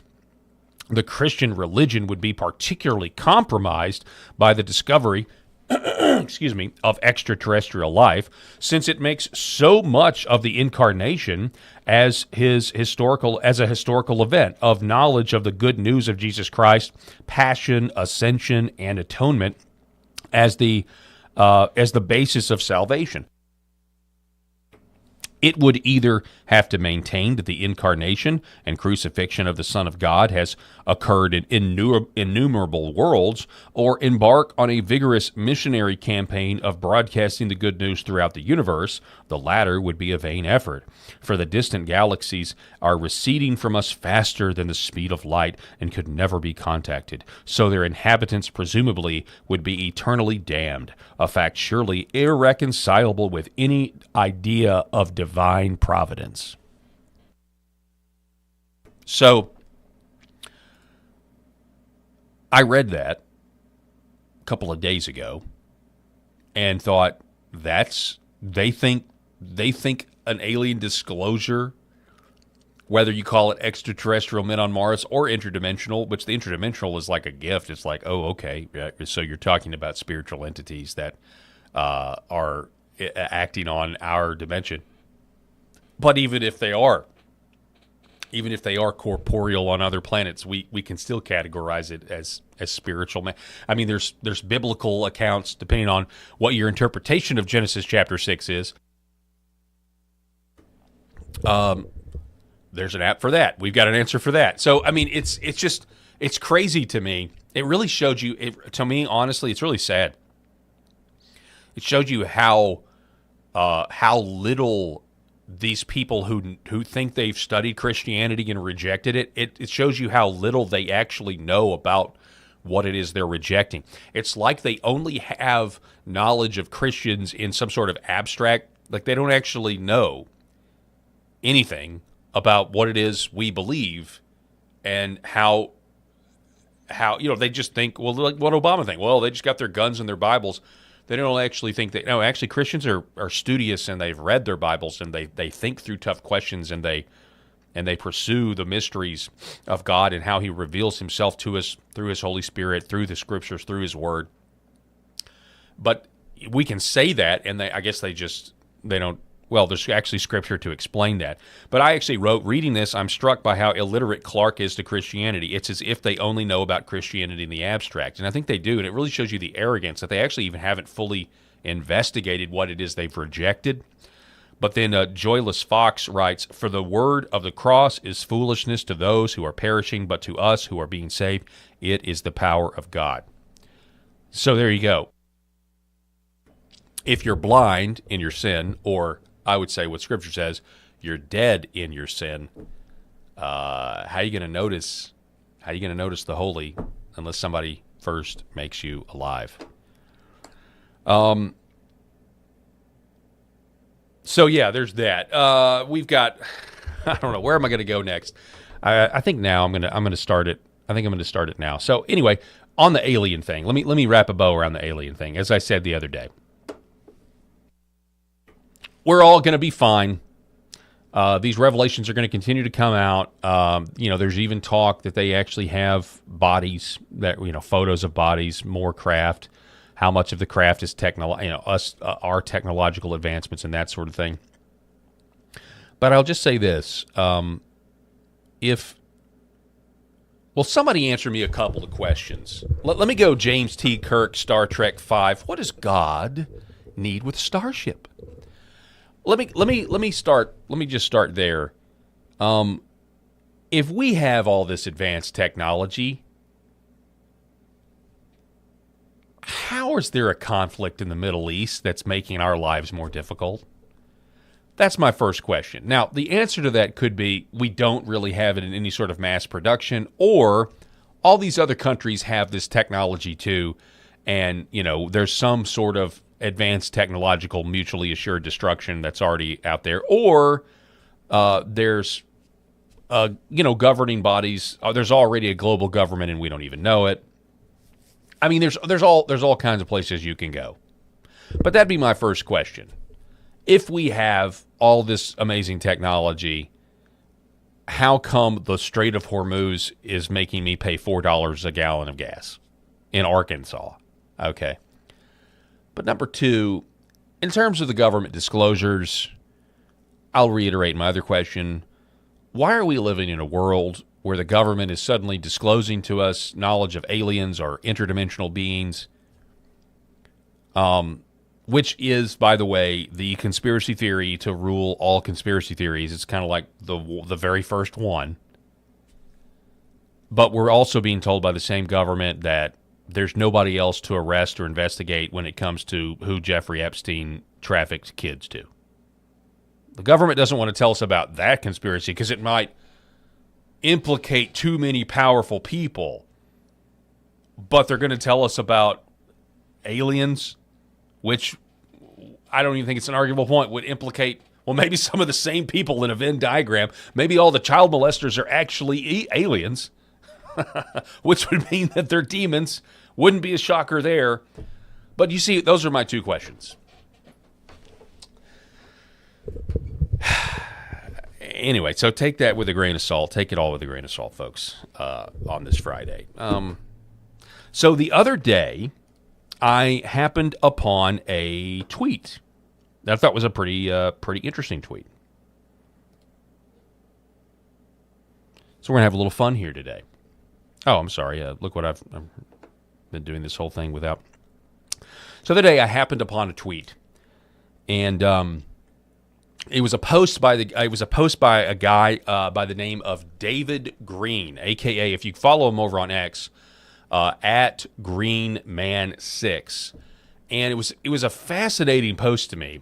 He showed 4 scenes from classic Hollywood films, and then he made this observation, and I'll show it to you right here. He made this observation, quote, "I just realized that almost all of the most iconic moments of early Hollywood are just men telling women no."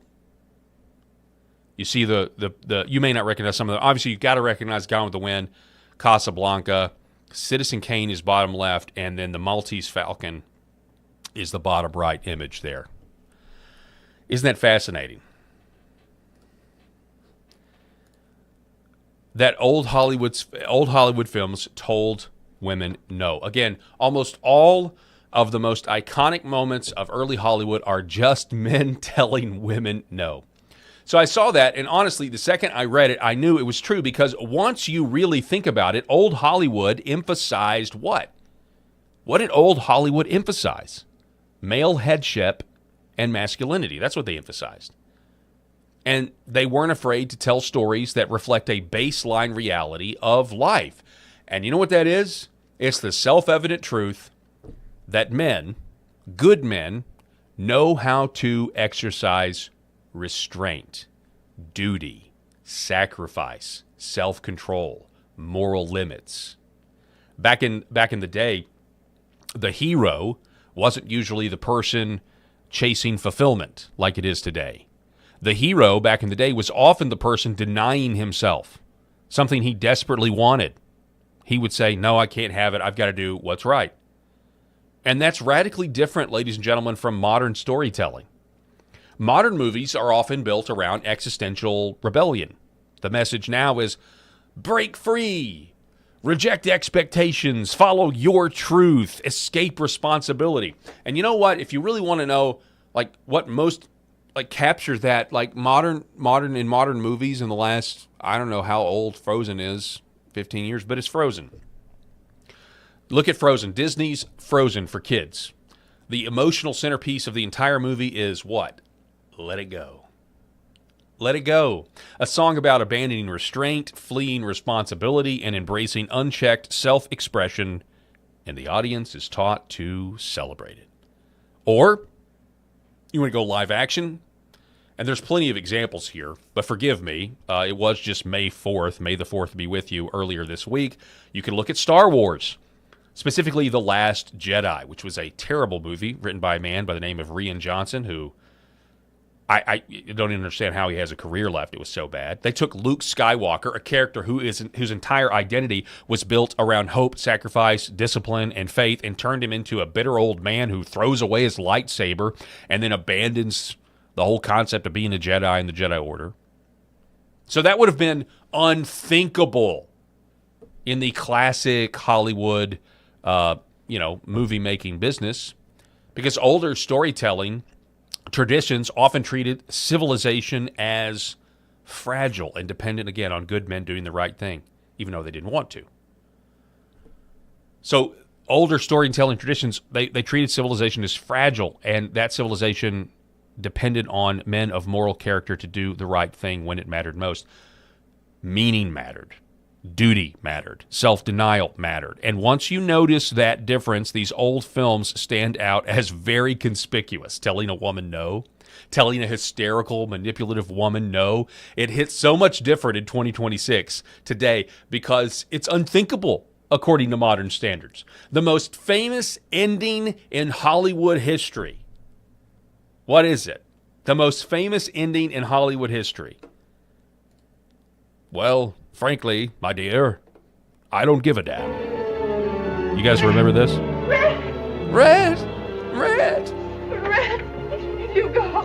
Where shall I go? What shall I do? Frankly, my dear, I don't give a damn.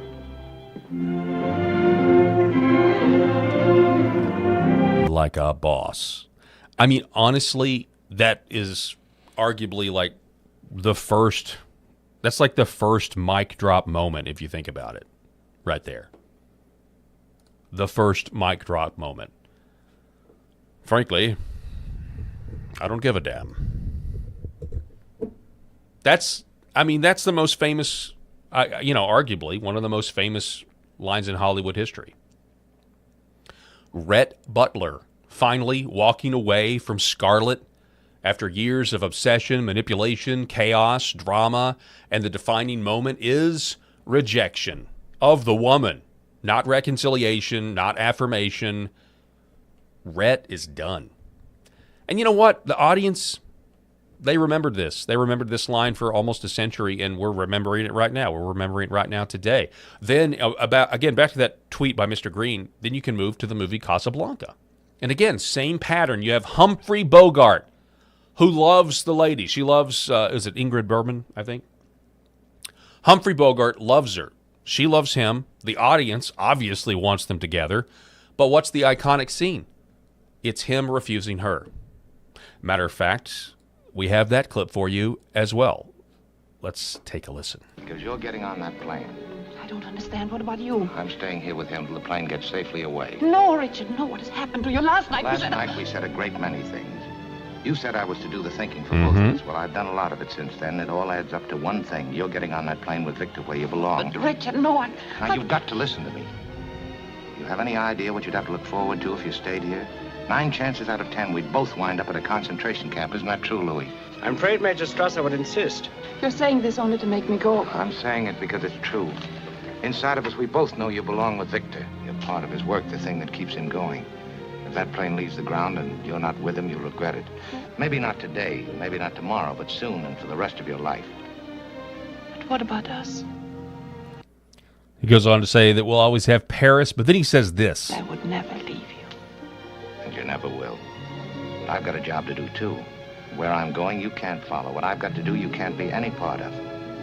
Ilsa, I'm no good at being noble, but it doesn't take much to see that the problems of three little people don't amount to a hill of beans in this crazy world. I think that's actually my favorite line. It doesn't take much to see the three of our problems that don't amount to a hill of beans. Like, I think that may be my favorite line in the whole movie. You know, I know everyone's like, you know, maybe not today, maybe not tomorrow, but someday and soon and for the rest of your life. I think it's that perspective. It's that perspective that he has. What makes that scene powerful is that he does not choose personal happiness. Instead, Humphrey Bogart, in that scene, he sacrifices it like a man, like many of you men do and have done for your families over the course of your entire life. You sacrifice what you want for what your family needs or what your wife needs. In this case, he's sacrificing a love interest for what the greater good, which is civilization. He sacrifices it. Modern storytelling doesn't do that. Modern storytelling would say, follow your heart no matter what. Old Hollywood, though, they said, no. Sometimes civilization itself depends on self-control. And then you get to the third, in that tweet that we saw at the very beginning of the segment, you get to the third clip, which may be a little less notable, but it's from Citizen Kane. Now, this scene is a little different. It kind of flips the idea of men standing up to women into something a little darker, if you've seen Citizen Kane. This one isn't as noble, or maybe not noble at all. It's about control. It's about ego.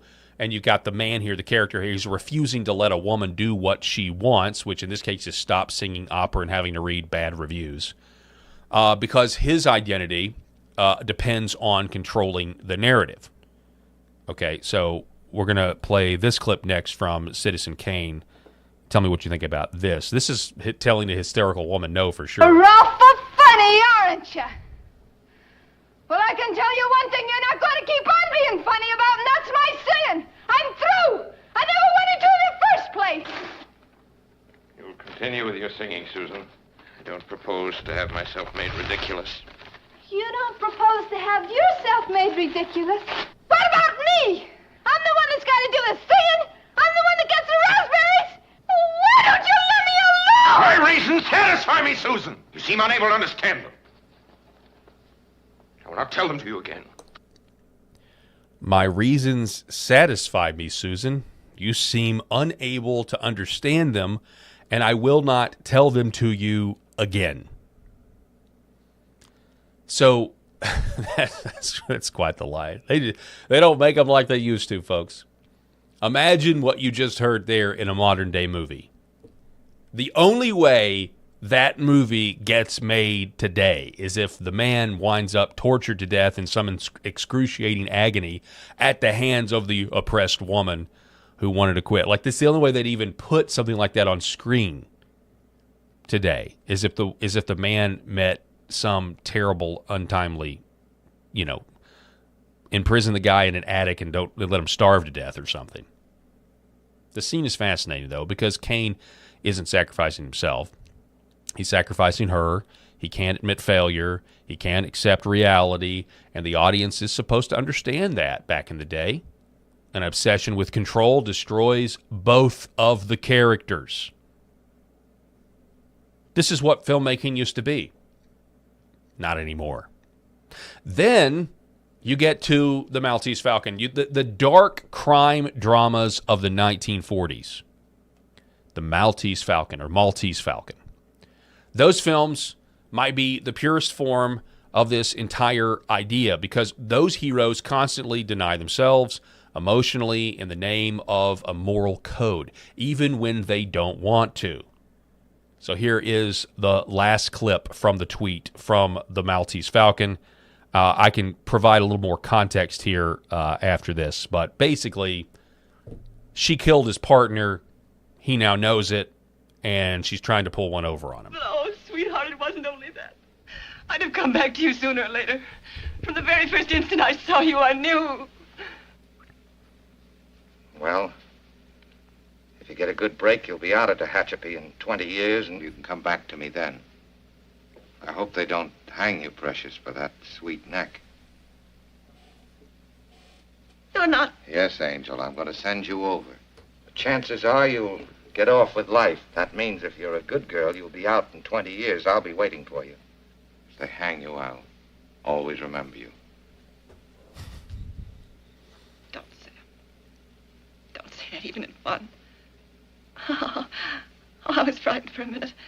I really thought Yep, here it comes. you do such wild and unpredictable things. Don't be silly. You're taking the fall.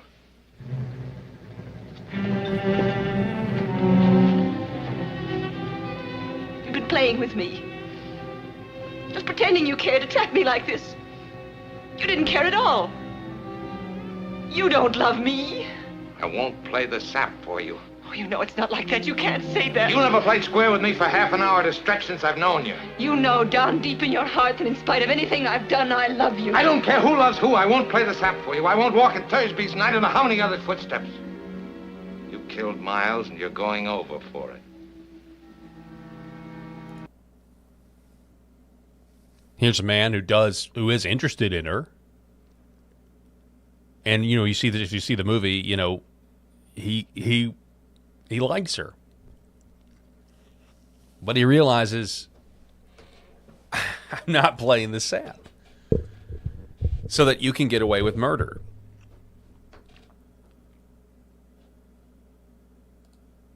I don't really make movies like that anymore either, do they? Pretty fascinating. Maybe we all need to go back and watch Gone with the Wind, Citizen Kane, Maltese Falcon, and Casablanca. Got a guy here. Seems like he loves her. Loved her at one point in the movie, but at the end he turns her in. Now, why did he do that? Why did the main character in Maltese Falcon turn him in? Why? Because there's something bigger than desire, something bigger than passion, something bigger than what feels good right now. That lady killed his partner. And whether people realize it or not, old Hollywood repeated this theme over and over and over again. The audience wasn't being taught your feelings are sacred. They were being taught your feelings are dangerous, actually. That if your feelings are going to rule over you, then that's actually dangerous. You don't want that. You don't want to be led by your emotions. And that's throughout a lot of these old Hollywood movies. That is not the case at all anymore. That's why scenes like this, the ones we just saw, in this little tour down memory lane, that's why they lasted. That's why they still hit, in my opinion. And they do. Because every one of the men is paying, every one of these men is paying a price that you just saw. Every one of these men paying a price in some way, shape, or form for saying no. Maybe you could say Rhett's not, because he's just, Rhett and Scarlett, he's like, I am out, whatever. But he certainly paid the price, it basically meaning he failed. Men everywhere know that sometimes you do pay a price if you tell a woman no, especially an unsubmissive one, and especially in this day and age. But classic Hollywood storytelling understood that civilization itself is often built on the ability to deny yourself. Compare that to modern feminism, which is infused in all of our movies and all of our governments, and there simply isn't any room for that. There is no room for self-sacrifice when it comes to feminism. It's take, and overtake the patriarchy. And I think that's because the whole concept of self-denial, I think the whole concept of self-sacrifice is rooted, not that women can't do it, but it is rooted in masculinity. And we got rid of masculinity. And now most of the men in power today are slaves to feminism and lack the ability to deny their emotions. It's kind of like it's contagious. Instead, we are ruled by our emotions more than we would like to admit. I think it's time. Isn't Gone with the Wind like 4 hours long? But I think it's time. I think it's time that we need to go back. We need to watch Gone with the Wind. I haven't seen it since I was real small.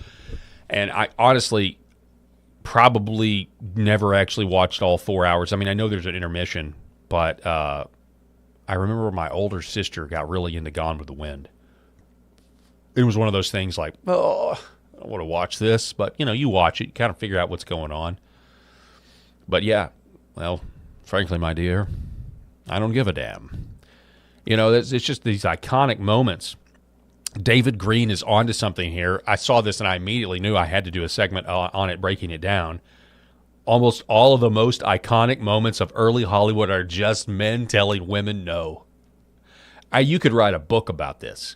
You could write an entire book about this phenomenon and what it symbolizes and what the lack of what we see in movies. Again, if you do have a strong male character telling women no in today's movies, they're going to die, they're going to be punished, they're going to be embarrassed, they're going to be emasculated. But old Hollywood reflected what they knew to be evidently true, that the average man was more like Humphrey Bogart and Rhett Butler, that it was true that the average men, they saw themselves like that. They didn't just see themselves that way. They might not have been, aristocratic or, had a lot of money or whatever, but this is what a man does when he leads his family. They take on some level of self-sacrifice. And I know this just dawned on me. I'm giving this critique on Mother's Day weekend. I'm giving this critique on Mother's Day weekend. I apologize to all the moms out there. I love my mom. I love my wife, the mother of my children. So I get that. Sorry. Sorry, not sorry, I guess. But but it is what it is, man. Like there is that common like evangelifish trope where you go to church on Mother's Day and the sermon ends up, it depends on what kind of church. If you're going to a church that is going to let the world's holidays dictate what you preach about, I don't go to a church that does that. But if you do, again, Mother's Day, you're going to get some ooey gooey speech about, or some ooey gooey sermon, about moms or whatever. But you go to church on Father's Day and you get a hard sermon about how men are not carrying their weight and they're not doing what's right and blah, blah, blah. And somebody said the other day that so much of the problem with the American church today is it's a lot easier to feminize the men than it is to tell women no. It's easier to get the women to get the men to become more feminized than it is to get the... And I think it fundamentally, and I'm trying to remember what this tweet said and who said it, but men are naturally going to be, are going to pursue conflict when it's necessary. Now, you can be too quarrelsome. That's absolutely true. But men are naturally going to be confrontational when it's necessary. And the fact of the matter is women don't like confrontations. They don't like confrontations. And so it's easier to tell the men to sit on their hands and be quiet in our society now where, you can't tell a woman that they can't murder their baby. And so, I don't know. I think that's a valid critique that goes along with kind of the feminization. It makes perfect sense. I don't see how you can deny it. You can't deny that our culture has been feminized, so weak churches are also going to adopt the feminization. They're going to be affected by the feminization of the culture. I just think that's like cause and effect 101, man. Cause and effect 101. General Motors. Let's see here. A few more stories as we come. Well, actually, this is kind of more like it's kind of a cheap shot, but I will say this. This is from the Los Angeles District Attorney's Office, May the 8th. General Motors has agreed to pay $12.75 million to settle California consumer protection law alleging data privacy violations. The company allegedly sold California OnStar subscribers' personal information to data brokers without proper disclosure or consent. So General Motors, this giant company, is going to pay $12.75 million, which is just a cost of doing business. This is chump change. This kind of corporate, it's just mind-bogglingly ridiculous. GM's going to pay $12.75 million. You think they're going to quit selling your data? No. This is the type of stuff that just leaves consumers out to dry. Also, this came across my desk yesterday. Headline from Family USA. New analysis shows big health systems charge triple the Medicare rates for the exact same care and are driving the healthcare affordability crisis. System-owned hospitals bring in nearly $28 million per year per hospital in profits on average, 10 times more than rural independent hospitals. Last week, the House Ways and Means Committee members questioned some of the biggest healthcare system CEOs about their profit margins. The CEOs offered no accountability. Yeah, that's not surprising there at all. According to a new analysis from Families USA released today, the biggest hospital systems in the country charge 3 times more than the Medicare rates for the same care. They collect tens of millions in annual profits per hospital. This report adds to decades of evidence showing a clear and disturbing trend. The more hospital chains consolidate, the higher prices Americans pay in their premiums and their out-of-pocket costs. Can you say the word monopoly with me? Monopoly. We have got to put this word back in our vocabulary. We've got to do it fast. It's already happening. You saw it with the Ticketmaster, what was that other company? Anyway, the jury trial that found that those 2 ticket companies were conspiring together. But then you also look at what the Department of Justice said, and Brooke Rollins, the Ag Secretary, said the other day about the 4 big meat packing plants. Monopoly. You look at the story that we covered with Amazon and what they're doing to prices on their website, where Amazon calls Hanes and they say, "Hey, your underwear is too low on Walmart, and if you don't get Walmart to raise the price to our price, then we're going to bury your search results." It's insane. And Hanes does. Hanes calls Walmart or Levi or any of these companies, and they get Walmart to raise the prices back up at the request of Amazon. Or they'll bury your search results. Can you say monopoly? Can you say unfair trade practices that are hurting the American consumer? So not only do we have inflation that we're still recovering from, do we have higher gas prices? We're going to have higher food because of the higher gas prices. We have all this coming down the pike, but then we also have non-Christian CEOs who are consumed with greed, and they don't actually care about the people that are buying their products. This country would be way better off if we had more Christians at the heads of our industries. But we don't, and because of that, everybody, Christian and non-Christians, are suffering because of it. That's all the time that we have for this edition of the Paul Harrell program on this Friday. We really do appreciate you being with us. Thanks to the great folks at LFA TV. Shout out to Eli, the producer there, that makes so much of what's on this network possible. Please like and subscribe to LFA TV, and make sure that you like, share, and subscribe the YouTube channel, Paul Harrell Program. This is Friday, so this is the time where I tell you to go to church. I hope you do. I hope you go to church and have a blessed Lord's Day. If you don't go to church, please find one. Start looking. Find a church that preaches about the death, burial, and resurrection of Jesus Christ and his mighty ability to save sinners. Have a blessed Lord's Day. We'll see you here on Monday. Hopefully we'll be up to full steam. God bless.